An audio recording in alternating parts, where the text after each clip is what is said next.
আজ একটা আইপিএস পেয়েছিলাম, যেটাতে ব্যাটারি চার্জ হচ্ছে না, তাই আসছে। এটা হচ্ছে হামকো ব্র্যান্ডের, কিন্তু দেখেন এটা হয়তো বা কেনার পর থেকে কোনো দিন এটাকে সার্ভিস করাই নাই, তার জন্য ভিতরের অবস্থা খুবই খারাপ।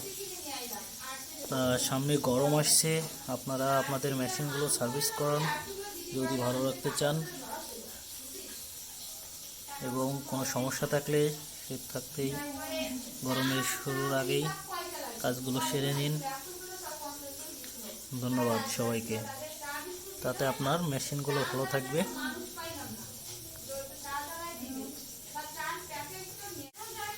এছাড়াও যদি মেশিনে অন্য কোনো সমস্যা কারো কিছু থাকে আমাদের সাথে যোগাযোগ করতে পারেন।